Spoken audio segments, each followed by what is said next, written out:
لیکن اب صدر کا یہ اختیار اس کی اپنی مرضی پر نہیں ہوتا۔ اگر وزیر اعظم صدر سے درخواست کرے کہ قومی اسمبلی کو توڑ دیا جائے تو وہ قومی اسمبلی کو توڑ دیتا ہے، اور اگر صدر اس کے وزیر اعظم کی ریکویسٹ کے اوپر، اس کی درخواست کے اوپر کوئی ایکشن نہ لے تو 48 گھنٹوں یعنی 2 دنوں کے بعد قومی اسمبلی خود بخود ٹوٹی ہوئی تصور ہوتی ہے۔ صدر آرڈیننس جاری کر سکتا ہے جو مکمل قانون کا درجہ رکھتا ہے، لیکن اس کے اندر صرف ایک چیز پائی جاتی ہے کہ اس کی مدت صرف 6 ماہ تک ہوتی ہے۔ اگر ان 6 ماہ کے دوران پارلیمنٹ کا اجلاس ہو جائے اور وہ آرڈیننس پاس ہو جائے تو وہ قانون بن جاتا ہے۔ اگر پارلیمنٹ کا اجلاس 6 ماہ کے دوران نہ ہو تو آٹومیٹکلی یہ آرڈیننس ختم ہو جاتا ہے۔ اس کے علاوہ اگر پارلیمنٹ کا اجلاس ہو، اسے نامنظور کر دے، تب بھی اس کی حیثیت ختم ہو جاتی ہے۔ اس کے علاوہ جو وفاقی حکومت کے اختیارات ہیں، انتظامی اختیارات وہ یہ ہیں کہ وفاقی حکومت وفاقی نظام کو، وفاقی حکومت کو چلاتی ہے، اور وفاقی حکومت کے ذریعے اوورآل ملک کی ساری جو حکومتیں ہیں، صوبائی حکومتیں ہیں، ان کو گورن کرتی ہے، ان کو سپروائز کرتی ہے۔ ملک میں ریاست کا سربراہ صدر ہوتا ہے اور حکومت کا سربراہ وزیر اعظم، اور صدر وزیر اعظم اور وزراء کے مشوروں کے مطابق تمام فیصلے وزیر اعظم کرتا ہے۔ صدر کے اختیارات برائے نام ہوتے ہیں۔ بعض امور میں وزیر اعظم اور کابینہ کی پابندی کے مشوروں کی پابندی ضروری ہوتی ہے، خاص طور پر جب یہ صدر کے اختیارات بڑھا دیے گئے تھے تو صدر کے لیے وزیر اعظم کی بعض امور میں جو مشورے تھے ان کی پابندی کرنا ضروری تھا۔ اس کے علاوہ جب صدر کے اختیارات کم ہو گئے تو دوبارہ سے یہ اختیارات، سارے انتظامی اختیارات وزیر اعظم کے پاس آ گئے ہیں اور وہ صدر کے مشورے سے کام کرتا ہے، لیکن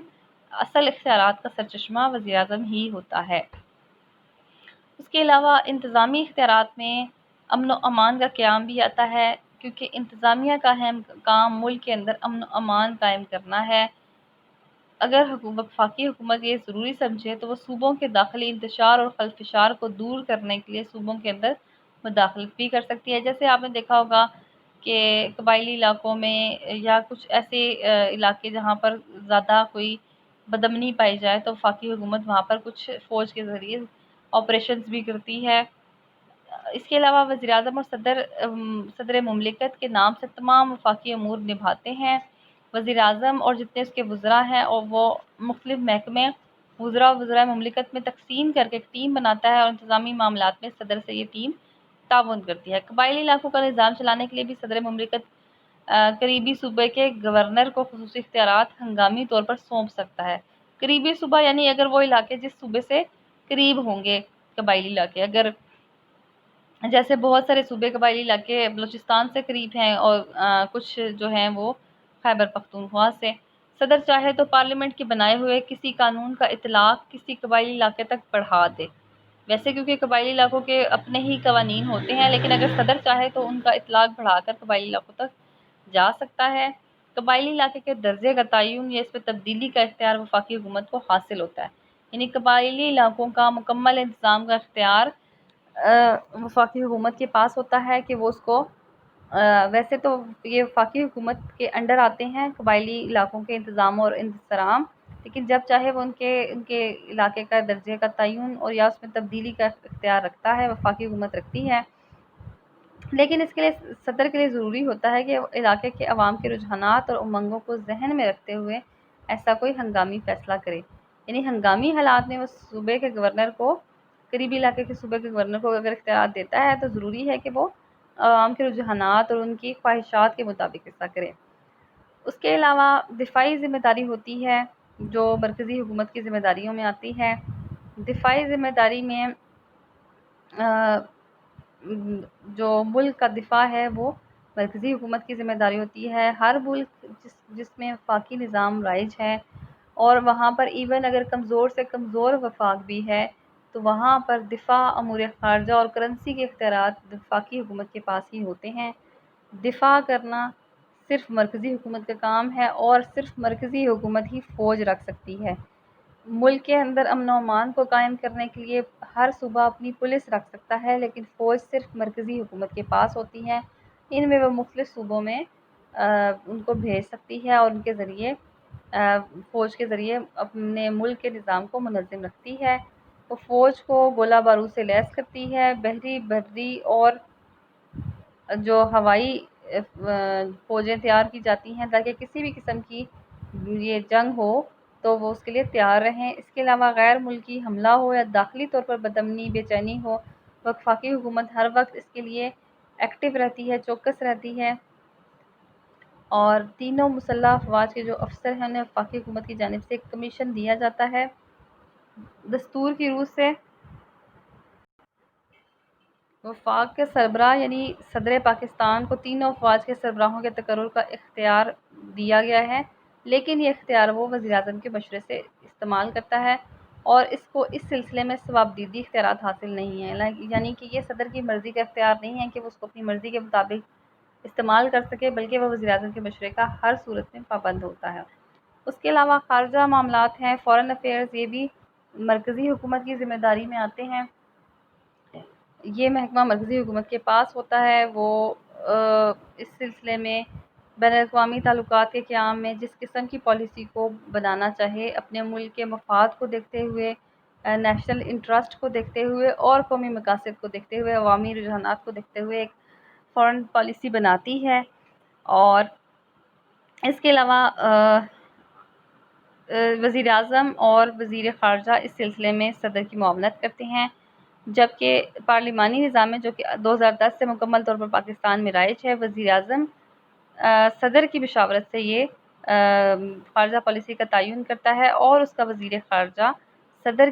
وزیر اعظم کی معاونت میں کام کرتا ہے۔ خارجہ تعلقات کو نبھانے کے لیے اسلام آباد میں دفتر امور خارجہ قائم ہے، جہاں وسیع عملہ کام کرتا ہے۔ اس کے علاوہ دنیا بھر میں پاکستان نے اپنے سفارت خانے کھول رکھے ہیں جو پاکستان کے حقوق کا تحفظ کرتے ہیں۔ تمام خارجہ معاملات صرف اور صرف وفاقی حکومت انجام دیتی ہے، صوبوں کا اس سلسلے میں کوئی عمل دخل نہیں ہوتا، یعنی صوبائی حکومتیں اس حد تک خود مختار نہیں ہوتی کہ وہ بیرونی طور پر کسی اور ملک کے ساتھ اپنے تعلقات قائم کر سکیں یا ان کے ساتھ کسی قسم کے روابط کر سکیں یا معاہدات کر سکیں۔ یہ اختیار ہر ملک میں صرف مرکزی حکومت کے پاس ہوتا ہے۔ اس کے علاوہ غیر ممالک سے پاکستان کے تعلقات کا قیام اور غیر ممالک میں سے آنے والے سفیروں کا استقبال اور دوسرے ممالک میں پاکستان کے سفیروں کی تعیناتی، اس کے علاوہ جنگ اور صلح کے تمام فیصلے اور تمام جو انٹرنیشنل نوعیت کے معاہدات ہیں، بین الاقوامی معاہدات، وہ تمام بھی وفاقی حکومت ہی کرتی ہے۔ اس کے علاوہ آتے ہیں مالیاتی امور یعنی فائنینشیل پاورز۔ شعبہ مالیات میں وفاقی حکومت کی اہم ذمہ داری ہوتی ہیں۔ وفاقی حکومت اپنے اخراجات کے لیے عوام پر ٹیکسز عائد کرنے کا اختیار رکھتی ہے۔ وفاقی وزیر خزانہ جتنے بھی اس کے انڈر محکمے آتے ہیں ان کے وزراء سے ان کی مالی ضرورتوں کے بارے میں معلومات اکٹھی کرتا ہے اور آمدن اور اخراجات کے تمام پہلوؤں پر غور کرنے کے بعد ایک سالانہ بجٹ ترتیب دیتا ہے اور کابینہ کی منظوری کے ساتھ پارلیمنٹ کے دونوں ایوانوں میں لاتا ہے۔ قومی اسمبلی کو بجٹ اور دیگر مالیاتی امور پر خصوصی اختیارات حاصل ہیں۔ پارلیمنٹ میں توثیق ہو جائے تو صدر کی حتمی منظوری کے لیے بھیج دیا جاتا ہے۔ صدر کے دستخطوں کے بعد بجٹ قابل عمل صورت اختیار کر لیتا ہے۔ بجٹ اور دیگر مالیاتی مسودات پر وفاقی حکومت کی جانب سے صدر، وزیر اعظم، کابینہ اور پارلیمنٹ اپنا اپنا کردار نبھاتے ہیں۔ مالیاتی مسودات بھی پارلیمنٹ میں پیش کیے جانے سے پہلے وفاقی حکومت کی اجازت ضروری ہوتی ہے، کیونکہ اخراجات کے لیے مرکزی اجتماعی فنڈ سینٹرل کنسولیڈیٹڈ فنڈ سے رقوم درکار ہوتی ہیں۔ یعنی جو محکمہ ہوتا ہے مالی امور کا، شعبہ مالیات، وہ بھی وفاقی حکومت کی ایک اہم ترین ذمہ داری ہوتی ہے۔ پورے ملک کے لیے آمدن اور اخراجات کا ایک تخمینہ تیار کرنا، ایک بجٹ بنانا وفاقی حکومت کی ذمہ داری ہوتی ہے، اور اس کے لیے وزیر اعظم وزیر خزانہ کے اپنی نگرانی میں کام کرواتا ہے، بجٹ تیار کرتا ہے۔ بجٹ ملک کی اہم ترین اس میں سے ایک پورے سال کے اہم ترین اقدامات میں سے ایک ہوتا ہے، کیونکہ بجٹ کی ناکامی کی صورت میں بجٹ اگر پاس نہ ہو تو وزیر اعظم اور ساری کابینہ کو استعفیٰ دینا پڑتا ہے۔ اور اس کے علاوہ جتنے بھی جو ایسے امور ہیں جن کے لیے پیسہ درکار ہوتا ہے، کوئی فنڈنگ چاہیے ہوتی ہے، اس کے لیے وفاقی حکومت کی اجازت ضروری ہوتی ہے۔ اس کے علاوہ جوڈیشل پاورز آتی ہیں، یعنی عدالتی امور۔ پاکستان میں جو سب سے بڑی عدالت ہے وہ سپریم کورٹ ہے، جو اسلام آباد میں قائم ہے۔ بیسیکلی بنیادی طور پر یہ مقدمات نہیں لیتی، بلکہ ابتدائی نوعیت کے مقدمات لینے کی بجائے یہ اپیل کے کیسز لیتی ہے، جیسا کہ ہر ملک میں ہوتا ہے۔ جو سپریم کورٹ ہے وہ اپیلیں لیتی ہے مختلف صوبائی ہائی کورٹ سے، اور اس کے علاوہ کسی بھی جو ہے وہ صوبوں کے آپس کے کوئی بھی مقدمات ہوں ان کے بھی یہ مقدمات لیتی ہے۔ اس کے علاوہ جو اس کا ہیڈ ہوتا ہے، اس کو چیف جسٹس آف پاکستان کہتے ہیں، اور اس کے ساتھ کچھ ججز اس کے ساتھ مل کر سپریم کورٹ میں کام کرتے ہیں۔ چیف جسٹس اور ججوں کے تقرر میں صدر وزیر اعظم کے سے مشورے سے ان کا تقرر کرتا ہے، لیکن یہ صدر کا صوابدیدی اختیار نہیں ہے۔ عام ججوں کے تقرر میں چیف جسٹس سے مشورہ لیا جاتا ہے، اور چیف جسٹس کے تقرر کے لیے بھی ایک مکمل طور پر ایک خاص کرائٹیریا ہے جس کو فالو کرنا ضروری ہوتا ہے کہ ادھر سپریم کورٹ کے سب سے سینئر جج کو بنایا جاتا ہے، اور خاص کچھ شرائط بھی رکھی جاتی ہیں کہ اس کا جج بننے کا ایکسپیرینس یا اس کا وکالت کا ایکسپیرینس سپریم کورٹ میں یا ہائی کورٹ میں جج رہ چکا ہو، اور یہ ساری سینیورٹی کو دیکھتے ہوئے سینئر ترین جج کو چیف جسٹس آف پاکستان بنایا جاتا ہے۔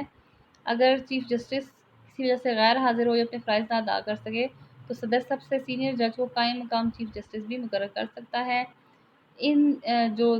چیف جسٹس ہے اور جتنے بھی جسٹس جو سپریم کورٹ میں کام کرتے ہیں، ان کا تقرر تو وزیر اعظم کے مشورے سے صدر کر سکتا ہے، لیکن ان کو ہٹانے کا اختیار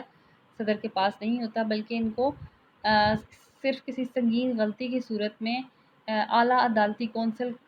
تحقیق کر کے ان کو ہٹا سکتی ہے، اور ان کو ہٹانے کی سفارش کر دیتی ہے، تو صدر پھر اس تحقیقی رپورٹ کی بنیاد پر ان کو برطرف کر سکتا ہے۔ عام حالات میں اس کو ہٹانے کا اختیار صدر کے پاس نہیں ہوتا۔ اس کے علاوہ ملک میں اگر ہنگامی صورتحال پیدا ہو جائے، بدامنی، بے چینی ہو جائے، تو وفاقی حکومت ملک میں ایمرجنسی نافذ کرنے کا اعلان کر سکتی ہے۔ ایسی صورت میں عوام کے بعض بنیادی حقوق معطل کر دیے جاتے ہیں، جیسے نقل و حرکت کی پر پابندی، یا آپ کہہ سکتے ہیں کہ کسی بھی قسم کی جیسے کاروبار بند کر دینا۔ آپ جیسے دیکھیں کووڈ-19 کے سلسلے میں آلموسٹ ہر ملک کے اندر ہیلتھ ایمرجنسیز نافذ کی گئیں، اور ان ایمرجنسیز میں لوگوں کی جو نقل و حرکت تھی اس کو ریسٹرکٹ کر دیا گیا، حالانکہ یہ بنیادی حقوق میں آتا ہے کہ لوگوں کی نقل و حرکت کو، اجتماع کو عام حالات میں ریسٹرکٹ نہیں کیا جا سکتا، محدود نہیں کیا جا سکتا۔ اور اس کے علاوہ اگر کوئی کسی ملک میں کسی جنگ کا خطرہ ہو، کوئی بہت بڑا